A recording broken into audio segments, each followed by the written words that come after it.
Go down, Moses, way down in Egypt land. Nervous and sweating, I stand in what I have been told is the house, the sole black man in a sea of white. I feel the pitiless eyes of wealthy plantation owners bearing down on me with disgust, yet I refuse to meet their gaze. I grip my paper tightly, my knuckles white against my skin. Today I am speaking for the enslaved and the enchained, the beaten and the tortured. They have no voice but through me. Isaac Connor, you may address the Honorable House. A voice above me booms. The time has come. I look up, and years of tutoring and careful preparation under the watchful eye of the abolitionists come to an end as I begin to speak. Good evening, I say, stumbling over my words. And this is why we in the South don't waste money educating Negroes. A voice sneers. My face flushes with embarrassment. Let him speak, says a thunderous voice, and a hush falls over the room. I turn and recognize its possessor to be the petition's leader, Mr. Benjamin Franklin. I met him only once, at a gathering of the abolitionists. Although he is old and often quiet, there is an undeniable power in his voice. With the room silenced, I nervously return to my speech. I am proud to stand before you today in support of Mr. Franklin's anti-slavery petition. The cruelties that continue to plague my people are appalling beyond words. However, I need not explain these events to educated men. Instead, I will tell you my story. My name is Isaac Connor, and I worked the land under the whip of Charles Connor for 19 years.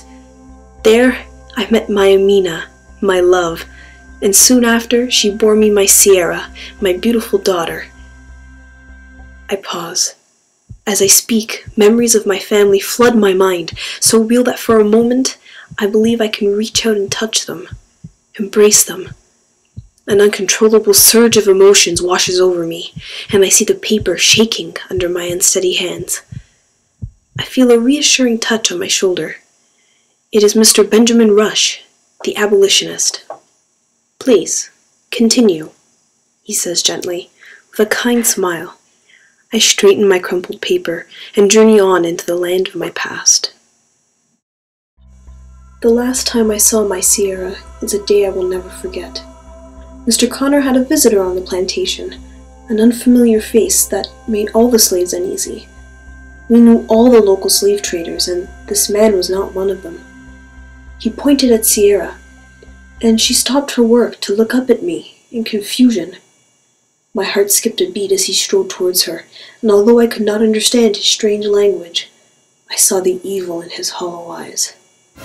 He pointed at one of his men, then at my daughter, and with a wicked smile, turned to shake hands with Mr. Connor. His associate walked calmly towards us, seized Sierra, and dragged her away as I stood in shock, staring at my joy, my life's meaning stolen from me. Sobbing, Amina pleaded with me, saying, "Don't let them take her away." Her desperate eyes, filled with an indescribable pain, told me what I must do. I took my plow, swung at the man, and killed him. A murmur rises through the house. The words on my sheet swirl in front of my eyes. The memory is too real, too powerful. I close my eyes, and scenes from that fateful day dance on my eyelids, threatening to consume me.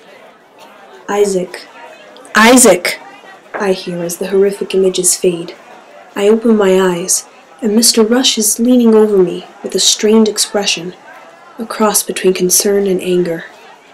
"Can you continue?" he asks, and I shake my head. He sighs, reluctantly leading me through a heavy wooden door and out of the room. I know I have let him down, but I'm not ready. I thought the wound had healed, that I could speak of my family without breaking down, but when the floodgates opened, there was no stopping the rushing water. I only hope that I have earned the understanding of every father sitting in the house, and that they are able to look past the murderer into my soul.